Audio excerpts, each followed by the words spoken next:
I've attempted suicide 6 times. The reason as to why I can still be able to stand and talk about what I went through is God. And secondly, I don't want anyone to go through what it is that I went through. I don't. So in terms of the industry, nobody ever gives chance to people to speak the truth. By the narrative yawe, and that's exactly what pushes us to do what it is that we do. We have doctors here. And I speak on behalf of like I told you today, medically, I'm called a recovering addict because any trigger can take me back into addiction. However, in Jesus' name, I believe I am recovered, fully recovered. But that aside, today I'm speaking as an addict, for example. A lot of times when all of you who do not use or use any substances or who have never gone through depression point a finger at us, let me use the word us, you mess us up. What we are doing is wrong. When we were growing up, they always told us there are two voices. That's why I say this addiction or depression is very spiritual. Bananga in amplifier. In a best being in a top and that's come one time. Yes, singer. I got to believe it when I went through what I went through. But the other small voice that tells you what you're doing is wrong is this small, because I've heard it before. Njaga. That is the weirdest thing. That's why I don't understand Ugandans. They don't think. Because when you go to Kusimu, that is where they are what?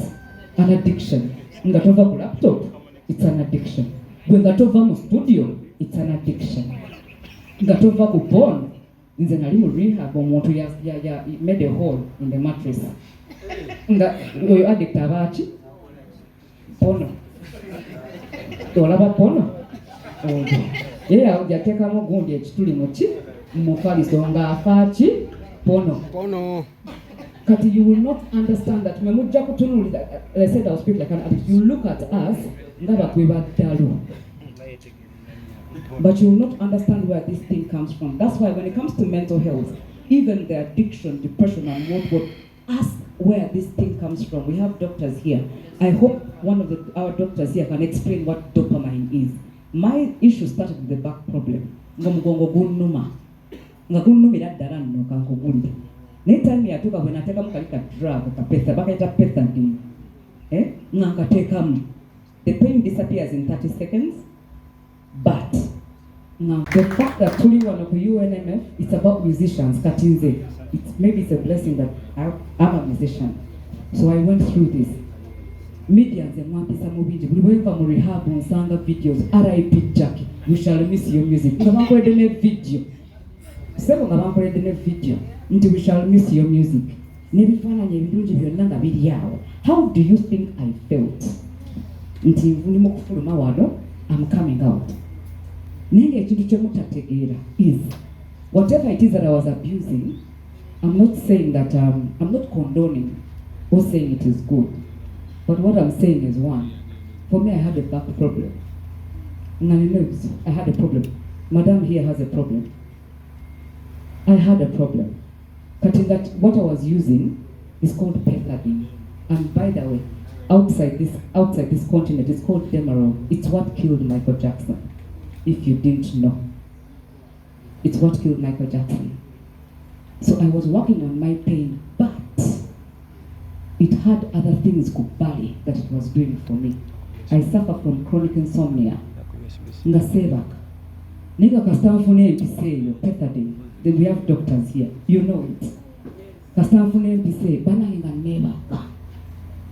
Nchi mpandise ko babloga mwe, media, muwandise chino, this has gone out. Nzuka kumachanga sina chenzi chukida.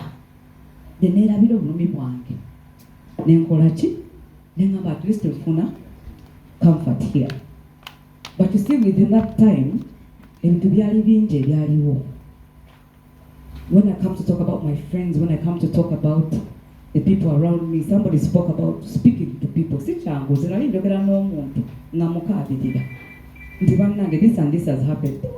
Not even 20 minutes pass nga nkisanga ku internet n'otula n'ogamba naye kati omuntu n'agamba nedda nkebedde ku simu yange kirabika they are tracking my phone. N'otuuka point n'ogamba who in God's name can I trust? The doctor siko kwabera mu office nga bali mu kuntawaanya. So it is now my people who are just trying to say this is Jackie who nze sikulembeza ki linnya lyange. I never ever do that. So they try to do that, and then later on when somehow Mvayo somebody starts talking somewhere, you know, Jackie was arrested bamusanga n'empiso n'enjaga mu motoka, and it was good for a what? A permit. Ekitu nekitambula nekituuka wa maama wange nankubira essimu nangamba Jackie obizeemu naye kiki. So you guys in the media, you just get one small thing mwategera kintu kimu, for example kunze nti there's an addiction problem nemulyoka mukola nemufuna mataffaali sandi founded buli kimu. A single person comes in sumaari neweebuuza, do these people even bother? Do they even care about the truth? Has anyone even bothered to look for me? And then when a journalist who thinks they know you calls you and asks, okay, Jackie, is this the truth? Is this and this? Already they have a bias. Just boba agarachi mawulire. So my question is, when it comes to the media, you don't even know the role that you play with destroying people. And yet you have a bigger voice than those of us ababera ku microphone ne mu studio. The voice you have is way much bigger. There's a blogger yangamba eyayogera actually very big nagamba nti yakozesa buwunga kati kambagulira amazima. I have low blood pressure, I have low cell degeneration and low immunity. Si sobola obuwunga, according to what people say, that's cocaine. I cannot, because even if I snorted a tiny thing like this, mfirao ne olinga ali sure nachogera buli omu. Every single person, no matter what I post that is positive, they will talk about buunga. Ne talk point nengamba no buunga, even if I'm getting 1 gram of actual cocaine, ezo sente mbanzi jewa because they begula plot number. But the tells me nti omugongo gunnuma.